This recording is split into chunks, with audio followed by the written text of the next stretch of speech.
क्या है? वो मेरे पापा। हाँ, तेरे पापा तुझे ढूंढने के लिए हाथ पैर मार रहे हैं। ये देख, ये वीडियो डाला है सोशल मीडिया पर। पुलिस कहती है कि प्लीज मुझे मेरे घर जाने दो। ना ही तुझे जाने दूंगा और ना ही इस वायरल वीडियो को देख के तेरे घर वालों को कोई कांटेक्ट कर पाएगा। ये मेरा चैलेंज है। आइए दिलीप साहब। और कहीं चली गई।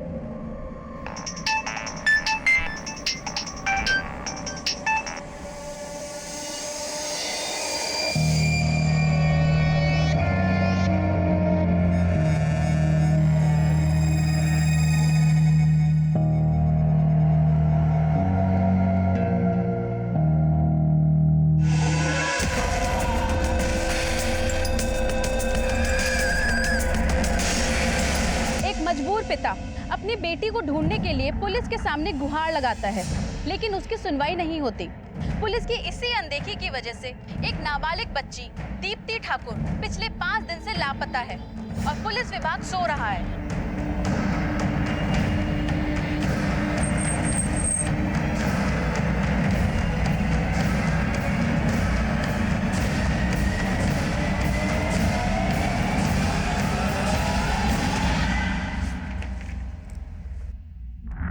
May I come in, madam?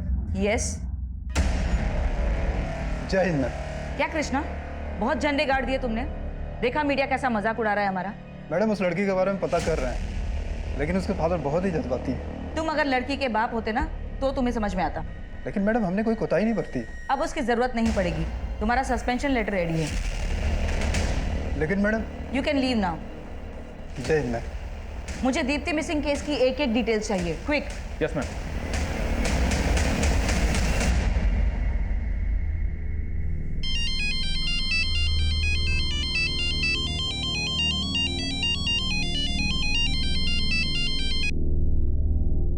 Hello मधु दीदी।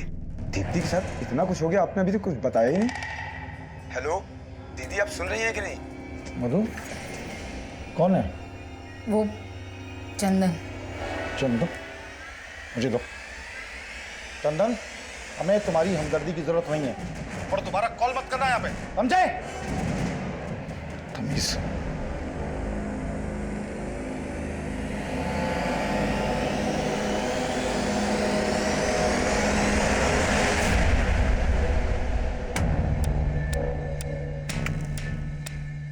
मैम, इसी फुटेज के बेसिस पर ये लोग थ्योरी बना रहे थे कि दीप्ति अपनी मर्जी से कहीं चली गई। ऐसी कौन सी जगह गई जहां से लौटकर वापस नहीं आई? इस जगह से आगे इन्होंने एक भी ट्रेल नहीं ढूंढी। दीप्ति के कॉल रिकॉर्ड्स मैंने चेक किए। इस फुटेज की टाइमिंग से बिल्कुल 1 घंटा पहले दीप्ति ने अपना फोन बंद किया था और फोन बंद करने से पहले उसने लास्ट कॉल अदिति को की थी। कौन है ये अदिति? दीप्ति की बड़ी बहन। एक काम करते हैं, सबसे पहले मैं दीप्ति की फैमिली से मिलती हूँ, उसके बाद उसके हॉस्टल चलते हैं। तब तक तुम इस फुटेज वाले एरिया में चेक करो। उस दिन के बाद दीप्ति कहाँ गायब हुई ये जानना हमारे लिए बहुत ही जरूरी है। दीप्ति, साले मुझे दिखाता हूँ तुझे। हेलो, सुन, दीप्ति को बहुत पर निकला है। मैं इसके पर काटता हूँ, तू इसके बहन और बाप को मार दे। नहीं नहीं नहीं नहीं, मैं तुम्हारे आगे हाथ जोड़ती हूँ, मेरी फैमिली को कुछ मत करो। तुम जो बोलोगे मैं करूंगी, बट मेरी फैमिली को कुछ मत करना। मैं तुम्हारे हाथ जोड़ रही हूँ, प्लीज प्लीज उनको कुछ मत करना।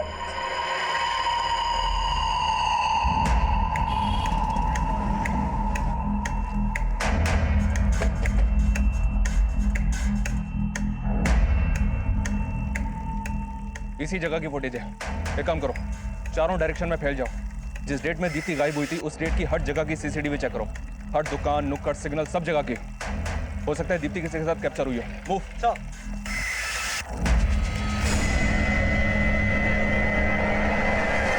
अभी 6 दिन पहले तक दीप्ति यहीं थी, छुट्टियों में आई हुई थी। मैं खुद उसे ऑटो से ड्रॉप करने के लिए ले गया था। बस आखिरी बार तभी देखा उसको मैंने। दीप्ति किस चीज की दवा ले रही थी? दरअसल दीप्ति नींद में बिस्तर गीला कर देती थी और उसे नींद में चलने की भी बीमारी थी। वैसे वो ठीक हो रही थी, पर हॉस्टल जाने से पहले अदिति ने फिर से उसको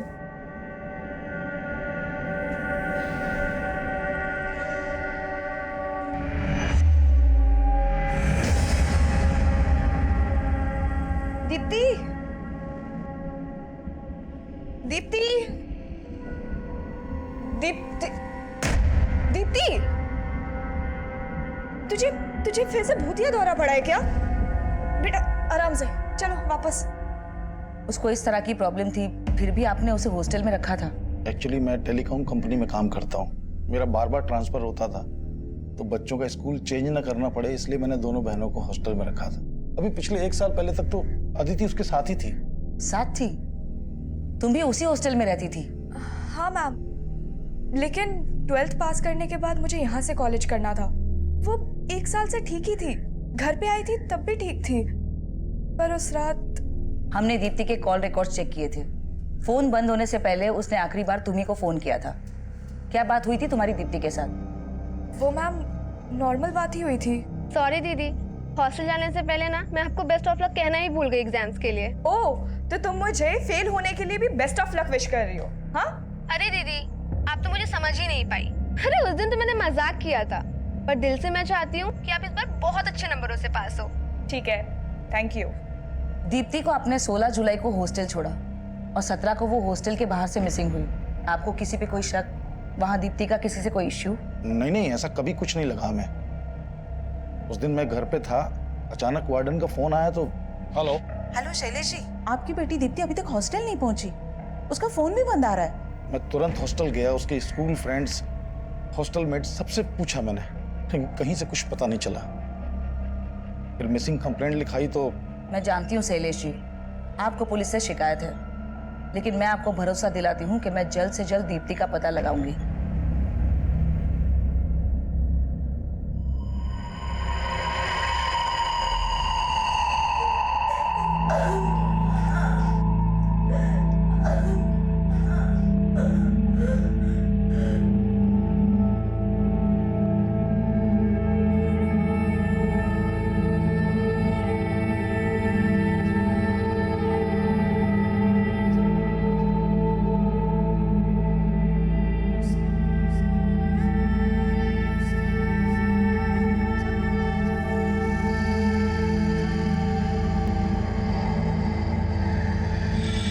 ऑटो का नंबर विजिबल नहीं है। तो दीप्ति ऑटो में भी अकेली ही गई थी।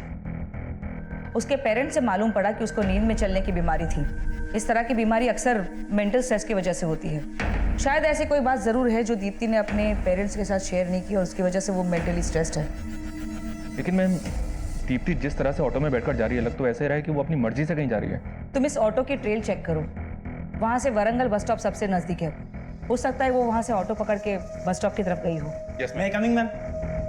मैम दीप्ति जिस हॉस्टल में रहती थी वहाँ की वार्डन ने हमसे कांटेक्ट किया है। उसने कहीं इन दोनों लड़कियों के गायब होने के पीछे हॉस्टल से जुड़ा तो कोई एंगल नहीं है?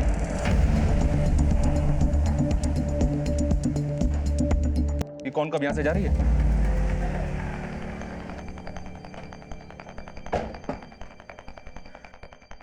मैम, जो एनजीओ गरिमा की एजुकेशन और एकोमोडेशन फंड करी थी, उनसे एक शॉकिंग न्यूज मिली है।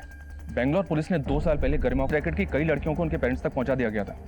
लेकिन अजीब बात यह है कि गरिमा के फादर ने ही उस रैकेट में गरिमा को बेचा था। उस रैकेट के लोगों के साथ साथ पुलिस ने गरिमा के फादर को भी अंदर किया और बाद में उस एनजीओ ने गरिमा की रेस्पॉन्सिबिलिटी ली। तो अब गरिमा को क्यों और किस मकसद से गायब किया गया? और कहीं इस गरिमा का दीप्ति के केस के साथ तो कोई कनेक्शन नहीं है? कुछ समझ में नहीं आ रहा मैम। हॉस्टल के वार्डन, गार्ड सबसे इंक्वायरी कर रहा हूँ मैं। लेकिन अगले ही दिन गरिमा की लाश मिल गई थी। अगर ये दोनों केस आपस में कनेक्टेड है, तो अब सवाल ये उठता है कि दीप्ति जिंदा है या दीप्ति का भी वही हश्र हुआ जो कि गरिमा का। गरिमा की गुड्डू नाम के आदमी से लगातार फोन पे बात हो रही थी। ये गुड्डू एक बस कंडक्टर है। अभी इसका फोन बंद आ रहा है। मैं इसके घर पे भी गया था, लेकिन वहाँ ताला लगा हुआ है। यानी इस गुड्डू का गरिमा के मर्डर में हाथ हो सकता है। लेकिन मैम, दीप्ति का गुड्डू से कोई कनेक्शन तो नहीं मिला है। और दीप्ति के पेरेंट्स और सिस्टर भी गरिमा के बारे में ज्यादा कुछ नहीं जानते। कहीं इस गरिमा और दीप्ति के बीच में कोई कनेक्शन तो नहीं? इस गरिमा को 2 साल पहले बैंगलोर पुलिस ने रेस्क्यू किया था एक सेक्स रैकेट से। बैंगलोर पुलिस के पास से उस केस की सारी डिटेल्स लो। और इस गुड्डू के लिए लुकआउट नोटिस जारी करो। Okay ma'am.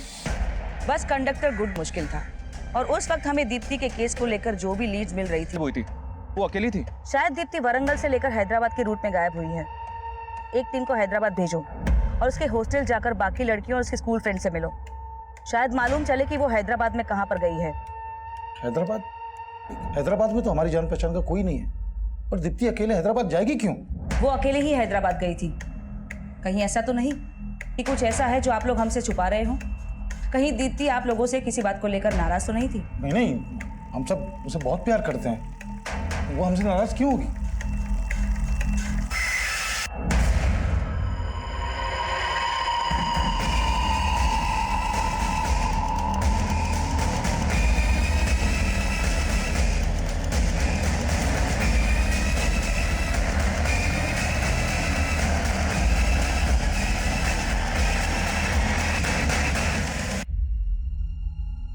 मैम ये हैदराबाद बस स्टैंड की सीसीटीवी फुटेज है। हैदराबाद में दीप्ति अकेली ही बस से उतरी थी। लेकिन दीप्ति के कॉल रिकॉर्ड्स हमने चेक किए थे, उसमें हमें हैदराबाद का कोई नंबर नहीं मिला और ना ही कोई बॉयफ्रेंड का एंगल। फिर वो अकेली हैदराबाद क्यों जाएगी? मैं कम इन में? मैम दीप्ति के मैम अदिति के कॉल रिकॉर्ड्स में हैदराबाद का एक नंबर मिला। ये नंबर किसी सुबोध नाम के लड़के का है। अदिति की सुबोध के साथ काफी बातें हो रही थी। तुम चुप क्यों हो? और ये सुबोध कौन है? कहीं दीप्ति हैदराबाद में सुबोध के साथ तो नहीं मैम, दीप्ति तो सुबोध को जानती तक नहीं है। वो सुबोध के साथ क्यों जाएगी? ये सब पहले क्यों नहीं बताया कि हैदराबाद में तुम किसी सुबोध को जानती हो? वो मैम, एक्चुअली सुबोध मेरा बॉयफ्रेंड है और मम्मी पापा को भी उसके बारे में कुछ नहीं पता था। कुछ छुपा तो नहीं रही? नहीं मैम, दीप्ति सच में सुबोध को नहीं जानती है। तो दीप्ति वहां हैदराबाद गई क्यों? मैम मुझे खुद कुछ समझ नहीं आ रहा है।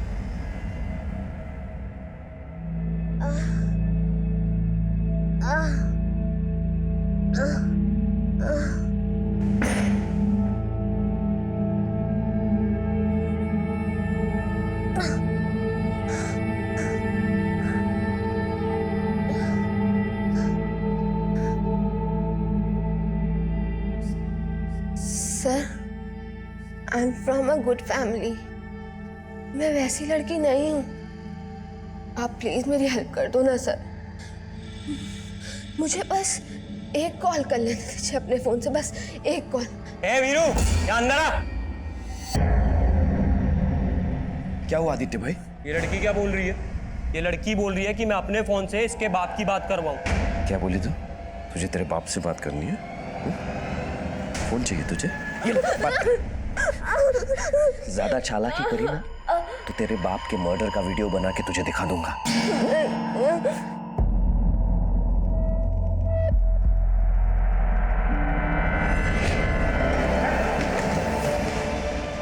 चल बोल। सर मैं सच कह रहा हूँ आपसे, मैं दीप्ति से कभी नहीं मिला। देख सुबोध, तू जो कुछ भी जानता है ना हमें सब बता दे। बाद में पता चला ना कि तूने हमसे कुछ भी छुपाया है तो समझ लेना। सर मैं झूठ क्यों बोलूँगा आपसे? मैं मानता हूँ कि मेरा दीप्ति की बहन के साथ अफेयर है, लेकिन मैंने उसकी बहन को अगवा नहीं किया। हमें पता चला है कि तेरी गर्लफ्रेंड अदिति की अपनी बहन दीप्ति से बनती नहीं थी। कहीं ऐसा तो नहीं कि तूने ही अदिति के साथ मिलकर दीप्ति को?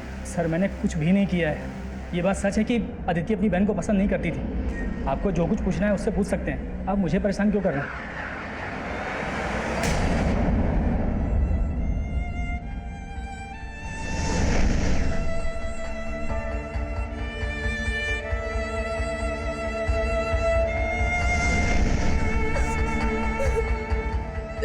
बचा लो पापा। ओए, जल्दी कर, इतना नहाएगी तो बुखार चढ़ जाएगा। पापा, मैं मानती हूँ कि मैं दीप्ति से झगड़ा करती थी, बट आई रियली लव हर।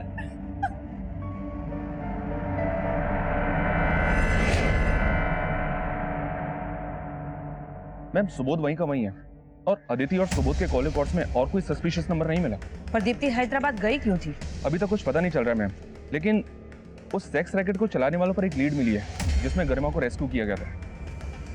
ये रफीक है, उस सेक्स रैकेट को ये चला रहा था। हैदराबाद पुलिस ने इसे 2 साल पहले अरेस्ट किया था, लेकिन 6 महीने पहले ये पैरोल पर रिहा हुआ था और तभी से फरार है। इस रफीक का गुड्डू से कोई कनेक्शन? ऐसा लगता तो नहीं है मैम, लेकिन अपने खबरियों से गुड्डू और रफीक के बारे में पता लगवा रहा हूँ। ये ले, ये गुड्डू है और ये रफीक। पता कर इस बस कंडक्टर गुड्डू का इस रफीक से क्या कनेक्शन, और हाँ दोनों की इन्फॉर्मेशन निकाल।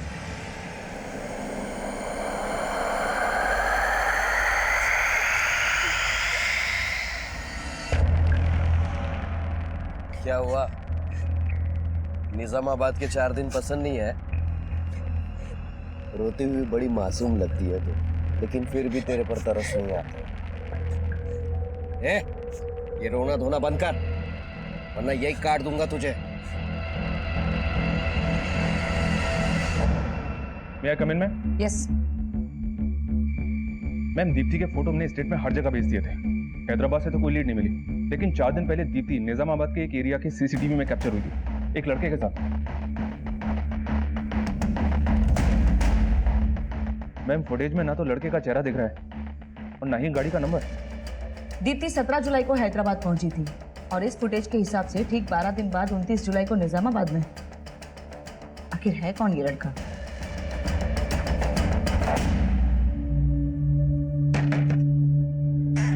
अरे वीरू भाई, कैसे हैं आप? मैं ठीक हूँ, आप कैसे हैं? अच्छा हूँ। वेलकम, आइए आइए।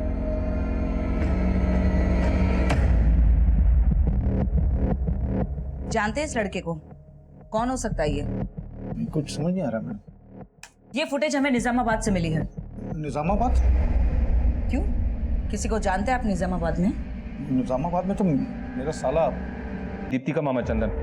दीप्ति की माँ ने बताया था कि इस चंदन का उसके साथ प्रॉपर्टी को लेकर कोई इश्यू है। कहीं दीप्ति को गायब करने के पीछे इस चंदन का तो हाथ नहीं है। मामला चाहे कुछ भी हो मैम, लेकिन इस चंदन के कॉल रिकॉर्ड्स में एक हिस्ट्री शीटर अरुण का नंबर मिला है। ये देखिए, इस अरुण पर एक लड़की ने मोलेस्टेशन का केस लगाया था। 6 महीने ये अंदर था, 2 महीने पहले बाहर आया, लेकिन अभी अंडरग्राउंड है। कहीं इस दीप्ति के मामा ने इस अरुण के साथ मिलकर तो दीप्ति को, इस चंदन को उठा लो। Yes ma'am. सर, मैं मानता हूँ कि मैं अपनी बहन मधु दीदी का हिस्सा खा गया, लेकिन दीप्ति को गायब करके मुझे क्या मिलेगा? जैसे तू अपनी बहन का हिस्सा खा गया, उसी तरह पैसों के लिए अपनी भांजी को बेच दिया तूने। ये आप क्या कह रहे हैं सर? मैं क्यों ऐसा करूँगा? बेटा, तेरी कुंडली निकाल ली हमने। हिस्ट्री शीटर अरुण तेरा दोस्त है ना? मोलेस्टेशन के केस में अंदर हुआ था वो, उसी के हाथों बेचा ना तूने भांजी को? हाँ सर, अरुण से मेरा दोस्त था, इसका ये मतलब नहीं कि वो आज अंदर है तो मैं क्रिमिनल बन गया। अरुण कहाँ है? बोल। मुझे नहीं मालूम, मेरा तो 2-2.5 महीने से उससे कोई कांटेक्ट भी नहीं हुआ। मतलब तू ऐसे नहीं मानेगा, तुझसे उगलवाना पड़ेगा, है ना? देखिए, यहाँ कोई नाटक किया ना तो तेरी फैमिली का पर्दा गिर जाएगा, समझी? आइए आइए भाभी। भाभी ये मेरी बहन जैसी है, ये आपको बिल्कुल परेशान नहीं करेगी।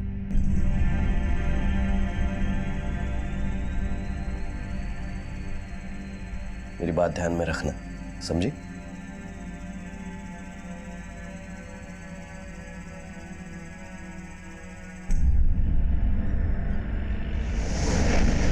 दीप्ति छुट्टियों में घर आई है, अब तो पढ़ाई बंद कर दे। मम्मी एग्जाम है और आपके इसी प्यार ने ना दीदी को फिर सड्डी बना दिया है। लेकिन बेटा, इम्तिहान कोई भी हो, चिंता करना सोल्यूशन थोड़ी है। जब सब रास्ते बंद नजर आते हैं ना, तो बस हौसला ही काम आता है।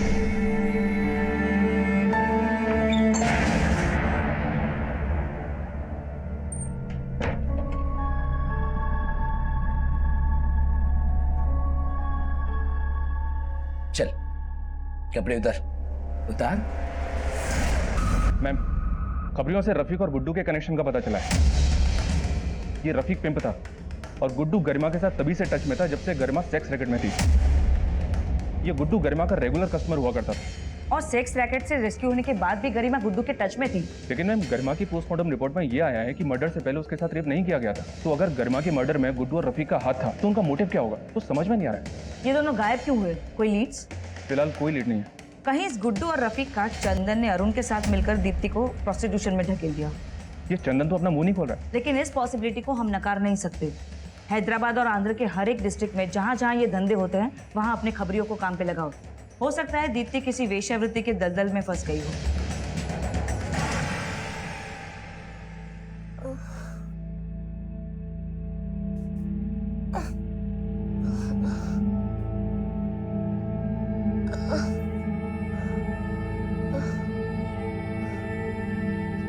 कुछ समझ नहीं आ रहा माँ, सिर्फ अंधेरा ही अंधेरा दिख रहा है।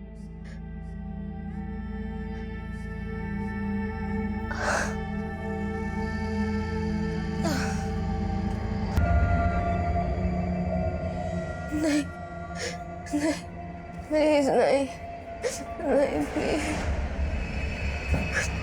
नहीं, नहीं प्लीज। दीप्ति के गायब होने का रहस्य जानने के लिए हम हर पैतरा आजमा रहे थे, लेकिन हमारी नेटवर्क भी विफल हो रहे थे।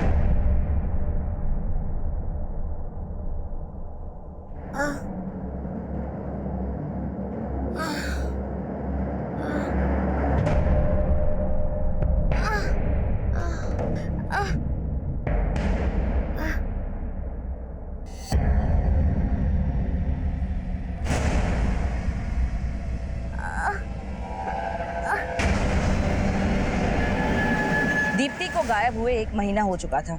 इस दौरान हमें अरुण का एक लीड मिला। हमने अरुण को गिरफ्तार भी कर लिया था, लेकिन इस गिरफ्तारी के बाद भी हम केस में पुलिस अभी तक किसी नतीजे तक नहीं पहुंची और अब इस दूसरी हत्या ने पुलिस के काम पर सवाल खड़े कर दिए हैं।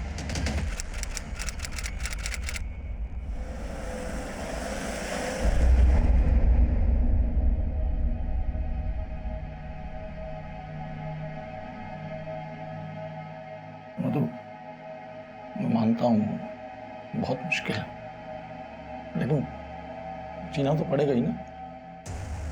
आप मान सकते हैं कि वो दीप्ति की, लेकिन मैं नहीं मान सकती। मान तो मैं भी नहीं पाया कि हमारी दीप्ति हमसे इस तरह से दूर हो जाएगी। एक के लिए ना सही, दूसरी बेटी के लिए तो आगे बढ़ना पड़ेगा।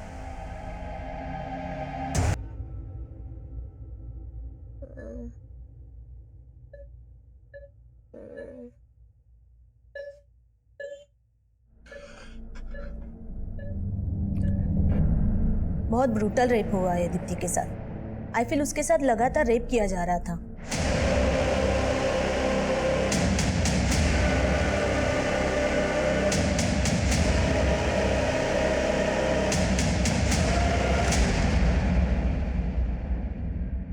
दीप्ति, बेटा मैं जानती हूँ तुम किस कंडीशन में हो, पर हम लोग उन्हें छोड़ेंगे नहीं जिन्होंने तुम्हारे साथ ये सब किया है। क्या तुम बता सकती हो वो कौन थे? पहचान सकती हो उन्हें? इस केस में अचानक 360 डिग्री का घुमाव आया है। जिस लाश को अब तक दीप्ति की लाश माना जा रहा था वो दीप्ति की नहीं थी, लेकिन उस लड़की के साथ भी गैंग रेप हुआ है और दीप्ति भी इसी प्रकार की क्रूरता का शिकार हुई है। मैम मैम मैम मैम क्या लगता है आपको, कौन थी वो लड़की? क्या उसके गुनहगार भी वही थे जो दीप्ति के थे?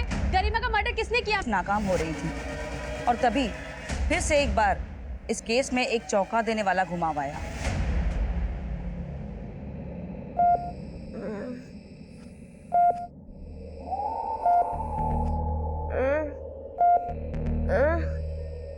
क्या हुआ बेटा?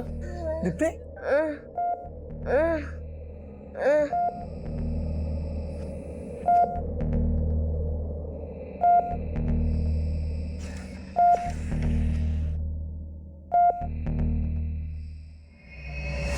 मुझे पता नहीं कि वजह क्या है, लेकिन इस आदमी की फोटो देखते ही दीप्ति बेचैन सी हो गई। मिस लॉयर चिराग ने 3 दिन पहले सुसाइड किया था। सुसाइड करने की वजह? इस केस की इन्वेस्टिगेटिव टीम का कहना है कि चिराग का उसकी वाइफ के साथ किसी बात पे झगड़ा हुआ था। वो घर छोड़ के चली गई थी और इसी के बाद चिराग ने सुसाइड कर लिया था। लेकिन इन सब बातों का दीप्ति से क्या कनेक्शन है? और दीप्ति ने चिराग की फोटो देखकर इस तरह से क्यों रिएक्ट किया? एक काम करते हैं, चिराग की वाइफ से मिलते हैं। मैम मैंने सोचा नहीं था कि चिराग इस तरह सुसाइड कर लेंगे। लेकिन आपके और चिराग के झगड़े की वजह क्या थी? मैम मैंने आपको बताया था। आपने जो बताया था वजह उसके अलावा कुछ और भी थी। इस लड़की को पहचानती हो? देखो हमसे कुछ भी छुपाना मत, वरना अच्छा नहीं होगा। मैम, दरअसल कुछ दिन पहले जब मैं ऑफिस से घर आई, चिराग और उसका दोस्त चिराग को उस लड़की के साथ रेप करते हुए देखकर मैं बहुत डिस्टर्ब हो गई थी मैम। मैंने उसी वक्त चिराग को छोड़ दिया। बाद में मुझे पता चला कि वो लड़की बहुत टाइम से अपने घर से गायब थी, और जब वापस वो घर लौटी तो उसमें बहुत कुछ चल रहा था। शायद चिराग ने इसी गिल्ट में सुसाइड किया कि कहीं सच सामने आ जाता, उनका नाम मिट्टी में मिल जाता। वो दोस्त कौन था चिराग का? उसके बारे में मैं कुछ भी नहीं जानती। उसका स्केच बनवा सकती हैं?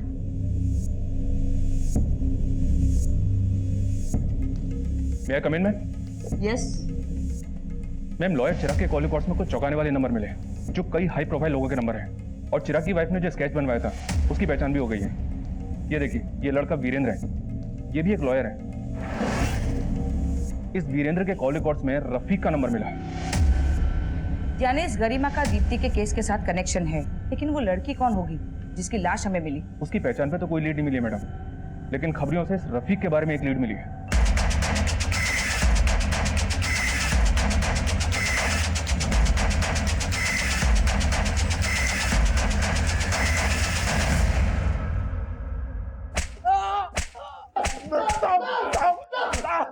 मैं अक्सर प्रोस्टिट्यूट के पास जाया करता था, तभी से रफ़ीक को जानता था। एक दिन रफ़ीक ने गरिमा को हॉस्टल के पास देख लिया था। उसने मुझे बताया कि गरिमा सेक्स रैकेट के साथ जुड़ी हुई थी। रफ़ीक, देख, रेस्क्यू तो तू हो गई, अगर बाकी की जिंदगी तो चैन से जीना चाहती है ना, तो हमारे लिए एक काम कर। गरिमा की हेल्प से दीप्ति से दोस्ती बढ़ाई मैंने, और 17 जुलाई को मैंने उसको हैदराबाद घुमाने के सासे से मना लिया। पर हैदराबाद तो वो अकेली गई थी। आप लोग हम तक ना पहुँचे, इसलिए हमने तो मैं आ गई थी। वो अकेले ही बस स्टैंड गई थी और मैं अलग से आया था। हम दोनों उसी बस में थे, लेकिन अलग अलग बैठे थे। फिर आगे का काम मुझे करना था। मैं उसे हैदराबाद अपने दोस्त के यहाँ लेकर गया। मैं वहाँ उसके लिए रोज़ नए नए कस्टमर्स बुलाता था अपने सर्कल के, और उनसे पैसे लेता था। आपकी केस में इन्वॉल्वमेंट देख के हमें लगा कि मालूम चला कि आप लोग पता लगा चुके हैं कि दीप्ति हैदराबाद की बस में थी। तब वीरू दीप्ति को निज़ामाबाद लेकर गया। हम उसे अपने आसपास के जान पहचान वाले लोगों के पास लेकर जाते थे। उन्हें थोड़े बहुत पैसे देकर हम अपने कस्टमर से 4 गुना कमाते थे। लेकिन कुछ दिनों के बाद हमें लगा कि दीप्ति अब हमारे काम की। ये लड़की कौन है? क्या इसके साथ भी तुम लोगों ने? नहीं मैम, मैं नहीं जानता इसको, मुझे नहीं पता मैम। गुड्डू, रफीक, आशुतोष और वीरू, इनके समेत और 85 लोगों के नाम सामने आए जो दीप्ति गैंगरेप केस के आरोपी थे। इन 85 लोगों में से काफी हाई प्रोफाइल लोग भी थे। इनमें से 67 लोगों को हमने गिरफ्तार करके अदालत में पेश किया, लेकिन बाकी के आरोपी आज भी फरार हैं। अब आपसे इजाजत लेती हूँ। देखते रहिएगा क्राइम पेट्रोल दस्तक। मकसद बताना नहीं, बचाना है।